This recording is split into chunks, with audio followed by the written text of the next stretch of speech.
is Butler Gender Trouble Special Edition, Special Indian Edition, which has been printed by Routledge.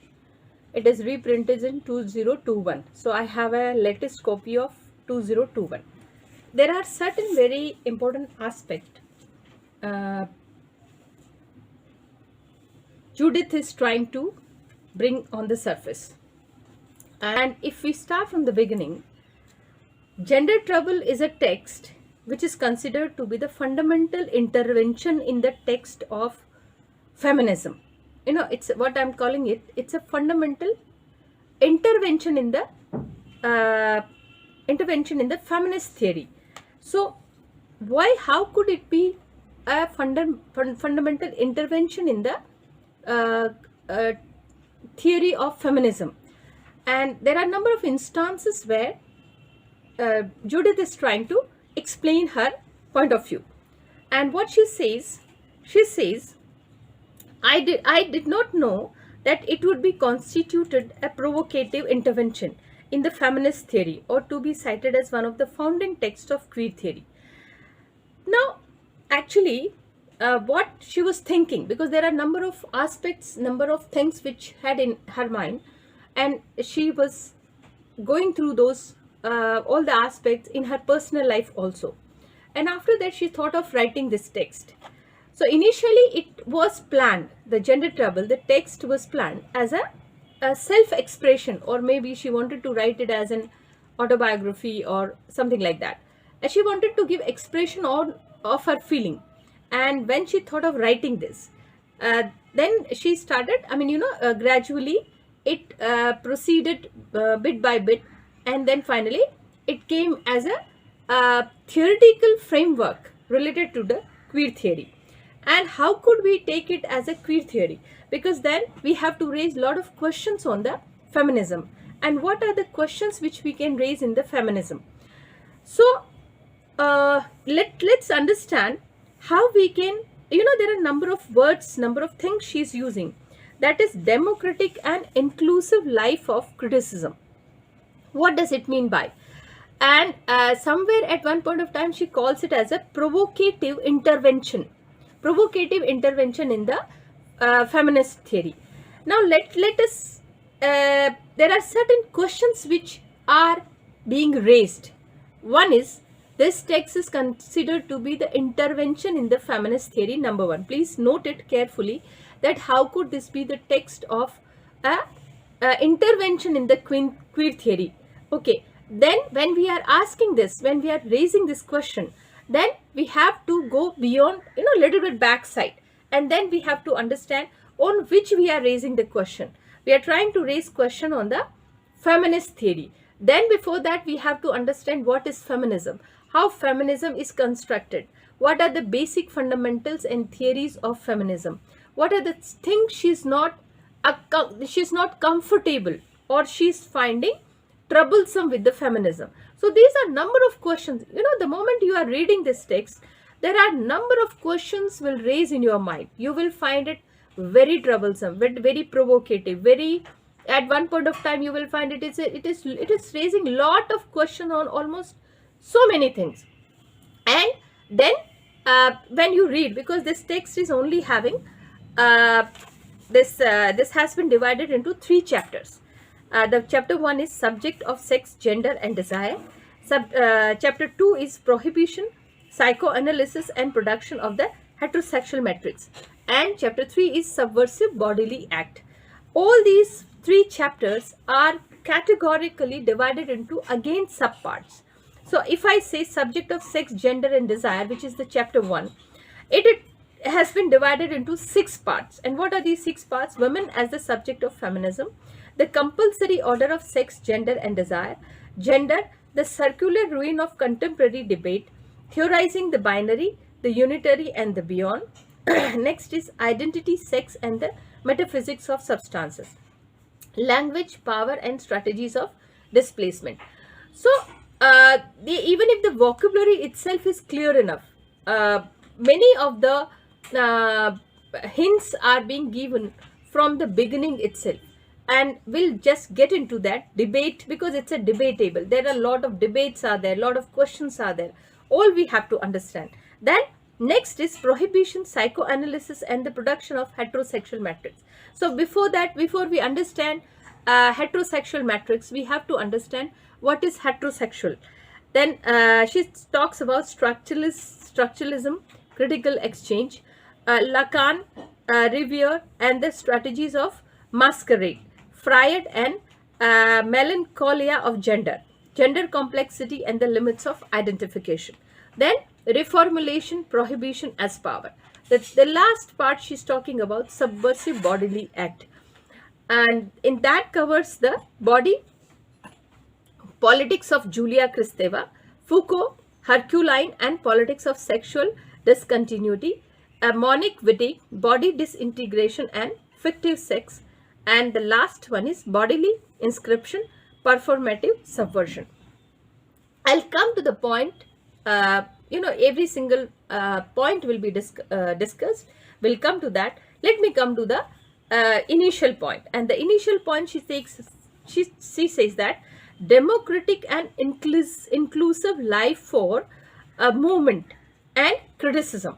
If we take feminism as a movement, then we have to talk about the democratization of this movement. This movement must be inclusive. Maybe there are a number of things in feminism which are not advocating the democratic style of this movement. Maybe there are a number of examples we can include where we find that feminism is not so inclusive. There are a number of things which are excluding. There are a number of human beings which are being excluded out of feminism, and they are part of feminist movement. They are part of this theoretical framework, but they are not being inclusive. And that is what are the fundamental questions we have to raise. What are the fundamental aspects we have to change related to feminism? It's going to be very interesting, believe me. Then how can this be the founding text of queer theory? All of you know what is queer theory, okay, and how the origin of this queer theory. So is this a question, or is this a point we can say that queer theory is different from feminism, or it is emerging out of feminism? These are number of questions we can say. And what Judith is saying, she says, there was remain warrant for such a mode of criticism, and to distinguish between self-criticism and promises of more democratic and inclusive life of the moment, and criticism that seeks to undermine it altogether. Because if we are not able to include, if we are not democratic, if we are not inclusive enough, then it would be difficult for this theory, because if it is not widened, if it is not inclusive, then the questions will be raised. And this text is also one of the question on the feminist theory, and that's how we have to understand. If there are no questions raised, if this feminist theory is inclusive enough, then there is no need to go for this gender trouble. Then this text would not be taken as a fundamental text to be discussed in the classrooms, teachings, university, and worldwide, because this book has been translated almost every language of the world. So why this so? Because that's why we have to understand. So in 1989, heterosexual assumption of feminism emerged. And what is this? Because the moment we talk about feminism, we believe that there are two categories, that the whole world has been divided into heterosexual concept, heterosexual theoretical framework, that someone is called as a man and other one is called as a woman. So, and these two categories have distinguished characteristics. We can actually define woman and man. And what are these criteria? These criteria could be biological, these criteria could be social, cultural, many other ways we can define. So you please pay attention to this, that in 1891 it was most concerned to criticize pervasive heterosexual assumption of feminist theory, and I sought to counter those views that made presumptions about the limit and propriety of gender and restricted the meaning of gender in a masculinity and femininity. So all of we know there are certain characteristics a feminism is having, and certain characteristics are denoted to manhood. And how, who are these? How these denotations came? How these fixity of characteristics emerged? And how these are being generated and passed through generation? So we clearly define through the outside look even. Okay, if you are far off standing and if you see two people are coming and the both are in a distinct dressing and a physical appearance, we can clearly say, oh, this is a man, this is a woman. And there we have to raise question. There we have to look into ourselves, and then we have to ask question to self, am I right when I'm calling somebody as a man? Am I right when I am addressing somebody as a woman? Now let me give you, actually this point will be coming later on, but it is necessary for me to explain it here. And what in a further text, when you are getting deep into the text, you will realize what Judith is saying. Okay, and let me just give you what she's saying. See, a man is being, whether you say it as a cultural denotation or a biological identity. So a man, the biological identity is distinct. Okay, so in that distinct identity, let me say, and a particular body structure is there. Now this is the outer structure, and then the man has to function according to man. Okay, so that there are two aspects again associated with a man whose body you see, and then there are internality of the body. One is, listen carefully, internality of the body. One is a biological structure. If you see man as a man, which is distinct from a woman. Woman has different characteristics of biology. So these are, even if you see biology as a distinct characteristics of man and woman, these are different. You will realize that there are again internal characteristics are also there. This internality is social, okay, as well as biological. Okay, so let me say a man is having testes and man's body is producing particular hormones.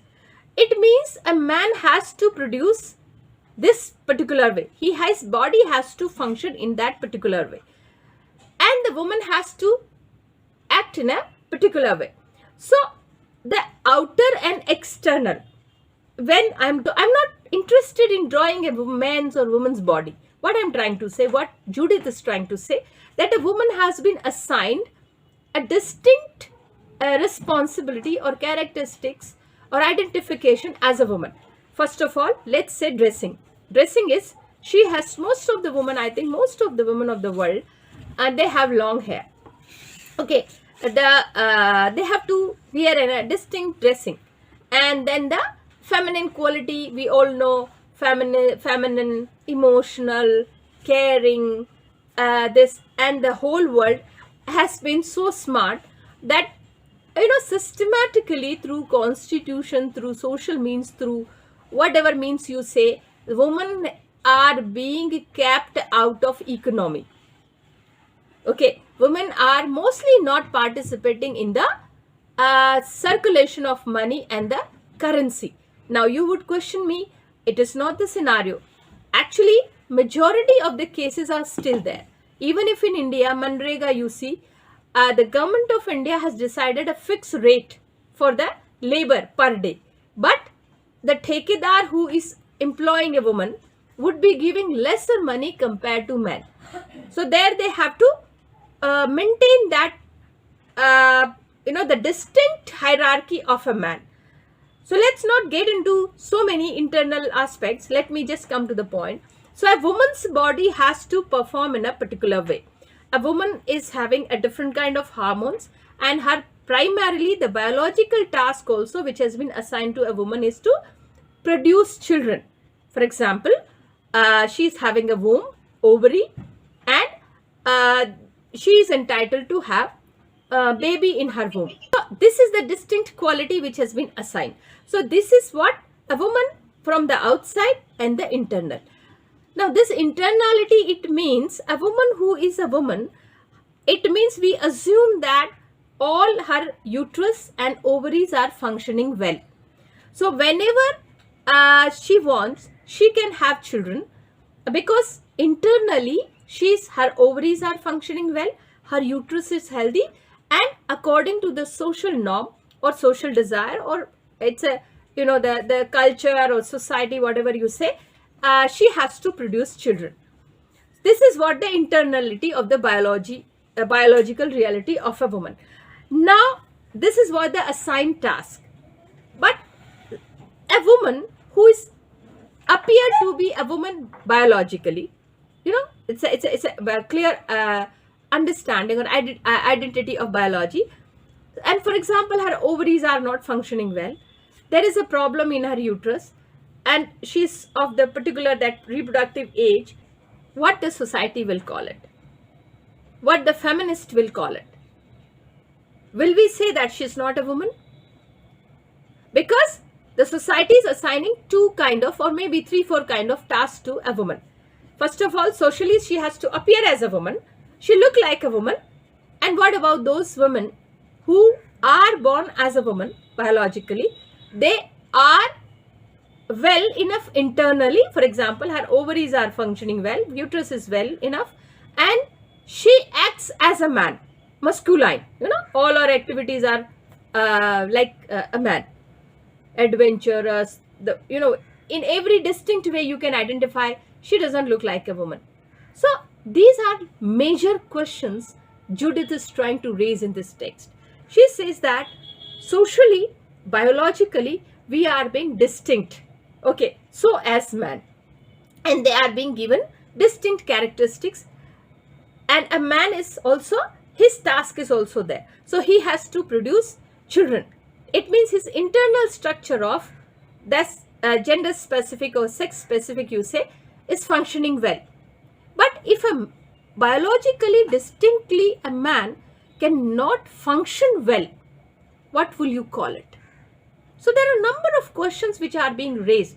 But the problem with the feminism, as Judith Butler says, it's a straightforward, you know, it is too straight. It takes man as a man, woman as a woman, which is not the case actually. So what is the problem with the feminism? And let me just tell you, it's a very beautifully she has written. And what is this? One such view prescribed and condones the sexual ordering of gender, maintaining that man who are man will be straight, women who are women will be straight. There is another set of views. Okay, Frank includes, which offer a critique precisely of this form of gender regulation. There is thus a difference between sexist and feminist view on the relation between gender and sexuality. The sexist claim that women only exhibit her womanness in the act of heterosexual coitus, in which her subordination becomes her pleasure, and essence as confirmed in sexualized subordination of women.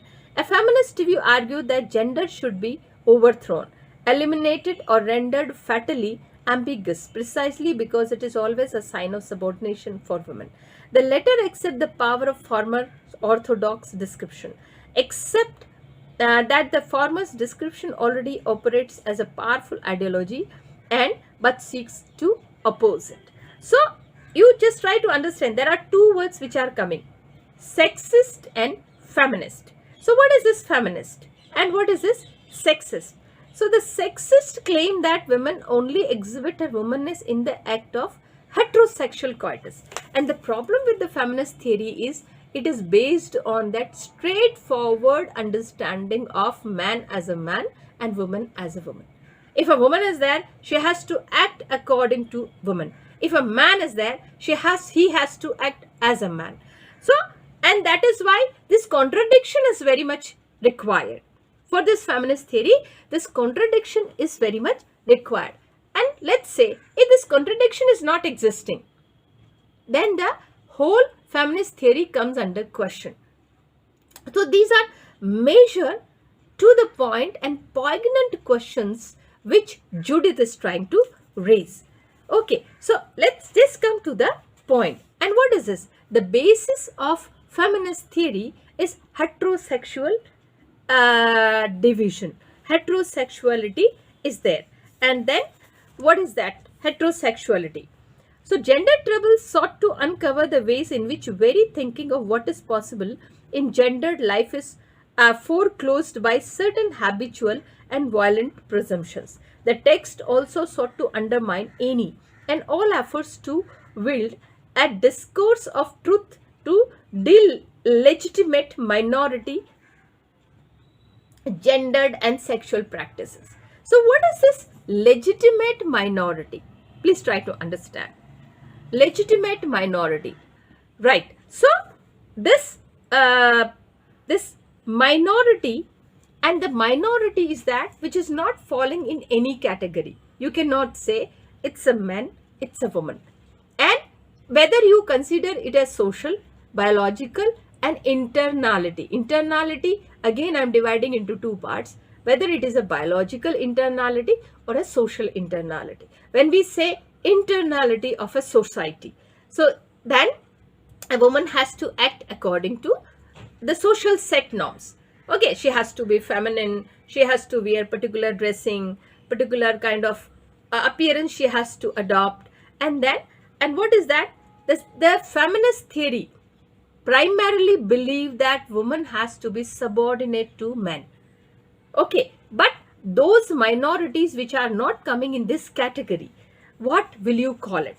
So these are number of questions which are being raised, and they are very true, they are logical, they are genuine.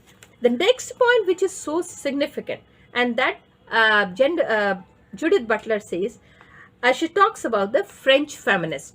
Who are the French feminists and what they say, what they talk about? French feminists generally talk about the gender talk. The theory is based on the gender. Okay, and we say Lévi-Strauss is there, Foucault is there, Lacan is there, Kristeva, Wittig, all these writers are there. And what are this French theory? So gender trouble is rooted in French theory, which is itself a curious American construction.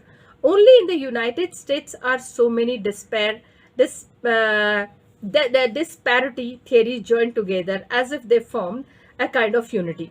Although the book has been translated into several languages and has had an especially strong impact on discussion of gender and politics in Germany, it will emerge in France, if it finally does, much later than in other countries. I mention this is to understand and underscore that the apparent Franco-centricism of the text is a significant distance from France and from life of theory in France. So gender trouble tends to read together as a syncretic various French intellectuals, for example, Lévi-Strauss, Foucault, Lacan, Kristeva, Wittig, who had few alliances with one another, whose readers in France rarely, if ever, read one another.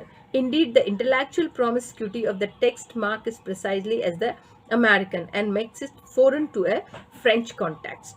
So, does it with emphasis on the Anglo-American sociological and anthropological tradition of gender studies, which is distinct from the discourse of sexual discourses. And here, I think the reading which I have given you is clear enough. What is that? The gender trouble is rooted in the French feminism. When you are reading the text of gender trouble, then you have to understand that moreover, it has been considered as the American text because Judith is from America, and there are number of French theorists are there. The name has already been pronounced: Lévi-Strauss, Foucault, Lacan, Kristeva, Wittig, Monique Wittig, and they talk about the gender studies. So in this way, of course, French theory is not the only language of this text. It's emerged from a long engagement of feminist theory. There is one very significant writer about whom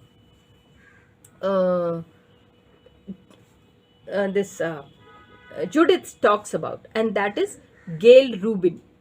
G-A-Y-L-E, Gayle, R-U-B-I-N, Gayle Rubin.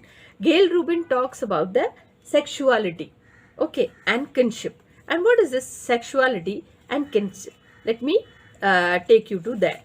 So with Gayle Rubin, extraordinary work on gender, sexuality and kinship. Then Esther Newton, a groundbreaking work on a drag. Monique Wittig, brilliant theoretical and fictional writers with the gay and lesbian perspective in humanities. Whereas many feminists in 1980s assumed that lesbianism meet feminist in lesbian feminism. Gender talks sought to refuse the notion that lesbian practice in feminist theory and set up more troubled relation between the two terms. So lesbianism in this text does not represent a return or what is most important about being a woman. It does not consecrate a femininity or a single or gynocentric world. So when I was talking about the internality of the physique, it means I was trying to say the gynocentric world. Gynocentric world means the internal structure of woman. Okay, and that is why, and we all know that the moment we talked about lesbianism, gay, then the whole concept of feminism, it seems to be troublesome. Okay, so generally feminists believe that the world is divided into segregation. Heterosexuality is the fundamental aspect, but with the lesbian and gay, this concept is it comes under big question. And in lesbianism, in gay, you cannot simply divide the whole world into straight forward way, the way it has been divided into feminist theory. So Monique Wittig, she put the perspective of humanism, and that's what the basic fundamental aspect of this text is there. If you ask me, if we have to sum up this whole text, the whole theory, there are two words we can simply say. That is, one is humanism, and first is humanism. The whole world we can only understand from the perspective of a human. So you take man or woman, lesbian, gay, anyone as a human being. The moment you talk about human being, you simply realize that then there is no need to become straightforward. There is no need to go for gynocentric approach. There is no need to question gay and lesbians. How? Then we can justify the queer theory also, because we have eunuchs, we have gays, lesbian, LGBT group, we all know. So in this way, and the lesbian LGBT group, they do not come as a straightforward being a man and straightforward being a woman. So that's how in 1980s, when lesbian feminism emerged, these are the certain troublesome questions which we have to talk about.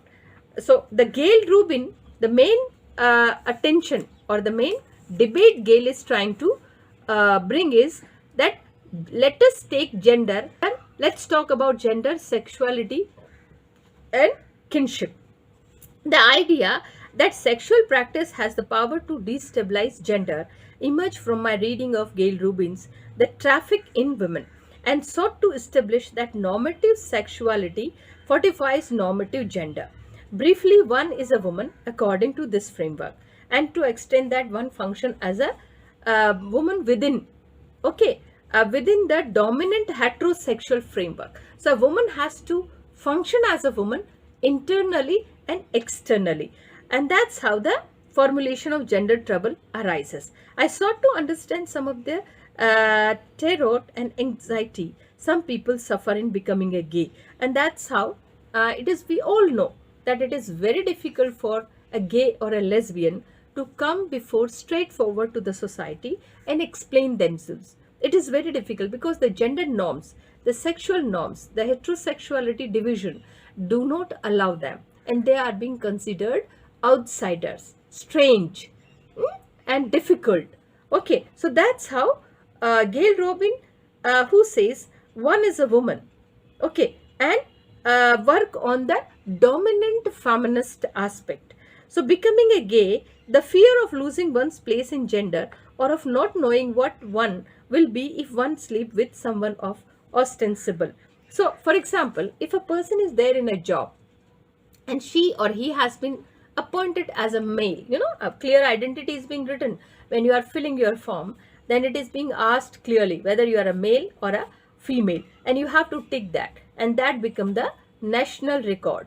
So you are being appointed as a male in a particular department, or you are being appointed as a woman in a particular department, and after that if you change your sexual identity, you go for transformation operation, then most of the people, they fear that they might lose job, they might not be accepted by the society. So these are serious questions, and these are the serious, and it is not only related to the internal identity of a person, it comes with a lot of sacrifice. One has to lose job, social identity, even if a means of survival also. So people choose not to come out of that. And that's how this question is being raised by Gail Rubin when he talks about the gender aspect, the troubled aspect of gender, the troubled aspect of sexuality, and the troubled aspect of kinship. So then when we move further, and the book which you want to notice of Gail, that is the Traffic in Women, the Traffic in Women. And this theory is being again extended, and that is what is the issue. So this issue has become more acute as we consider various new forms of gendering that have emerged in the light of transgenderism and transsexuality. Please note these words, these terminology: transgenderism and transsexuality. So lesbian and gay,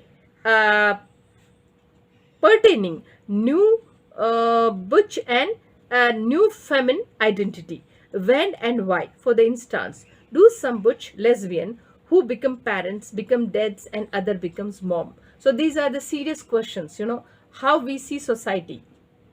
A child is being introduced to a father as a man and a mother as a woman. But let's see, two women marrying, and then the mom appeared to be a father, appeared to be dad, appeared to be a mom. So dad look like as a mom, and this is the basic difficulty which we have to understand. So then the difficulty and the identity question arises. So what is that? The lesbian who become parent become dads and other become mom. So two women, one become father and other become woman. But that is not the traditional framework which has been set by the society.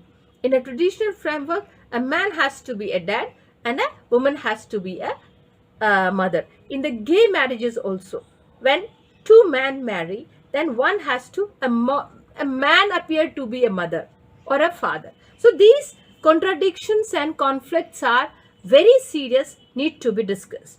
What about the notion suggested by Kate Bornstein that a transsexual cannot be described by noun of woman and man? So here, and that's what when in the last part I was reading, if you remember, subversive bodily act, and before that the second part, which is very significant, prohibition, psychoanalysis and production of heterosexual matrix. So structuralism, critical exchange, Lacan, and then the gender complexity and limit of identification, and then the language part which I was talking about.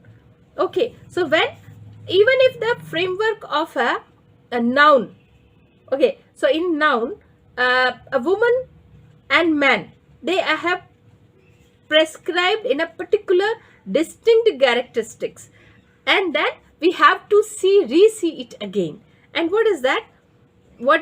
Cannot be described by noun of a woman or a man, but must be approached through active work that attests to the constant transformation which is new identity, or indeed in betweenness that puts being, the gendered identity, into question. Although some lesbians argue that butches have nothing to do with being a man, others insist that their butchness is also why a route to desire status as a man.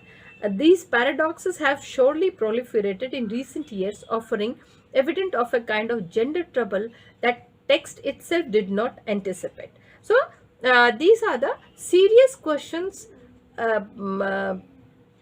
Judith is trying to raise. So when you talk about the transgenderism and transsexuality, okay, and then we have to understand this concept of womanhood and manhood. And then we have to go deep into the language itself, where a man is being defined in a particular noun and a woman is being defined in a particular noun. So do we have even a neutral language? Neutrality of the language. Please try to understand. Neutrality of the language.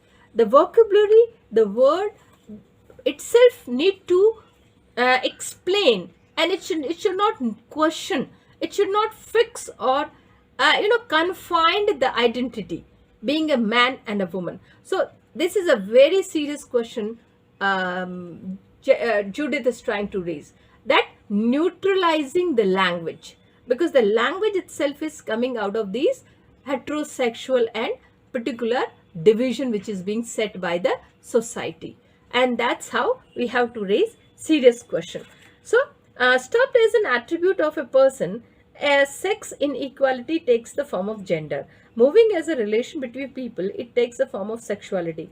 Gender emerged as a congealed form of sexualization of inequality between man and woman. So in this way, sexual hierarchy produces and consolidates gender. It is not heterosexual normativity. See, when she's using the word normativity, she's trying to normalize the transgenderism and transsexuality. Okay, so let's make transgenderism and transsexuality as a normative structure or feature of the society. So somebody is a lesbian or a gay and they doesn't fall in the straightforward category of man and woman, then we have to make it a normative of the society. This should be the normativity of the society. And gender hierarchy sufficient to explain the condition for the production of gender. To what extent that gender hierarchy serves more or less compulsory heterosexuality. So there are three words I'm putting before you: heterosexuality, transgenderism and transsexuality. Try to understand these three words. They are very significant words, and then we are trying to challenge it.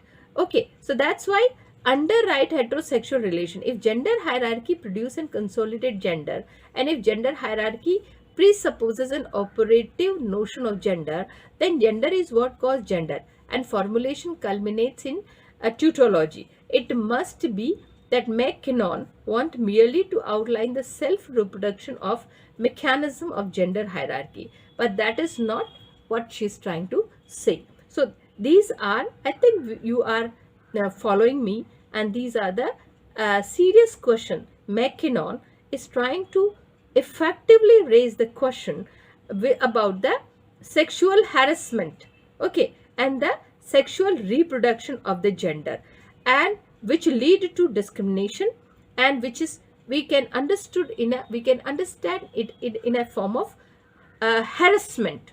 Okay, so this is also a inbuilt harassment in the society for those who are not able to fall into that particular criteria. So this McKinnon, please remember McKinnon presumptively talk about the heterosexual module and raises the question.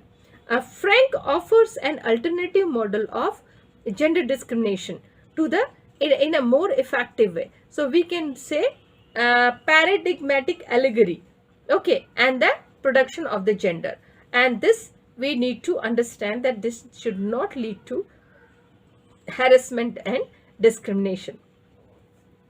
And there are a number of other ways. Frank also talks about the different provisional distinctions in gender and sexual discrimination, which we can say.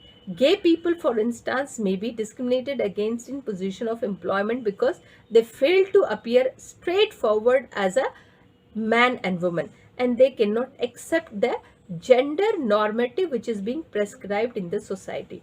And the sexual harassment of gay people may well taken place not in the service of shoring up gender hierarchy, but also promoting gender equality. So that is why when we have to make the gender normative, in that particular sense we have to take transgenderism, transsexuality and the sexual harassment, the discrimination which we are trying to understand here. So, whereas McKinnon offers a powerful critique of sexual harassment, she institute a regulation of another kind.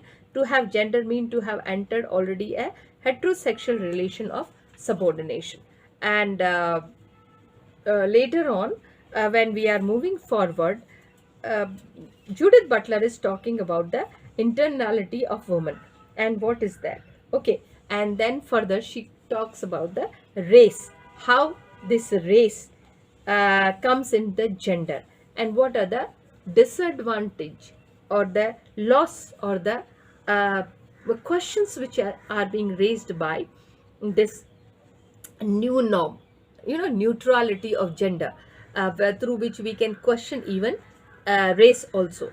And this how this the man straightforward as a man, and woman straightforward as a woman. And when we have to deal with the sexuality and the feminist, then we have to anticipate that a woman will not be straightforward as a woman, or a man will not be straightforward as a woman.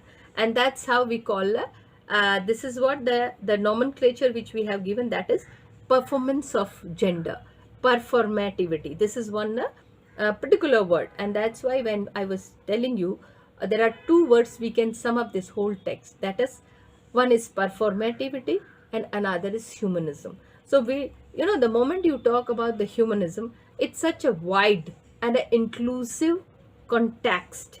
It's such a wide and inclusive concept that it brings out, it equalizes all the differences and the questions which are being not addressed in the feminist theory. And performance, that the way it has been assigned, the performance is being assigned to a man and a woman, and these are the structural differences which we need will be to understand these three chapters. These are simply, the text has been divided into three chapters, but there are many serious questions are being raised by Judith Butler, and that we have to understand. And there is a one very good definition she is giving. What is gender? Gender is a repetitive ritual. Okay, it's a repetitive ritual which is being socialized through the acts and particular behavior. And what is, this is gender, and how is this sex? She talks about the naturalization of the centrality of the body. So we are being taught, we are being made to understand our body also, that, oh, I look this way, so I'm a woman. Somebody look that other way, so he is a man. So these are the rituals. It could be social, it could be biological, but we are being introduced to these rituals. And there is a very major aspect which is being missed by the society, that from the beginning we are never being taught that we are humans. Okay, before a child is born, and the new parents, they call their relatives and they say, oh, we have become parents. Then the next question comes from the listener or the caller or the receiver. He says that, what is that, girl or a boy? So these are the we simply don't believe, we simply don't say, oh, it's a baby. As some new generation has come, we don't believe in that. We say it's a girl or a boy. And that's how, from the beginning, from the first word itself, clearly state that what this person is going to be. So that's how Judith is trying to bring out. And we all know Judith herself is she's a gay person. In her personal life also, she has suffered a lot. And there is a very poignant and a very serious question. We'll see the reality of that troubled gender, that is how the violence is taking place. There is a one very significant event she was narrating, that in one boy, he was walking like a girl, and his ways are like a woman, and he was a man. And some of his friends and watcher boys, they became so annoyed that he was killed. So if people who are not able to follow the straightforward rules of heterosexuality in the society, they face a lot of serious violence. And this is a big question. Let's be whatever people say, whatever people wear, whatever they believe, how do they feel? It is their question. Let's understand that we are all human beings.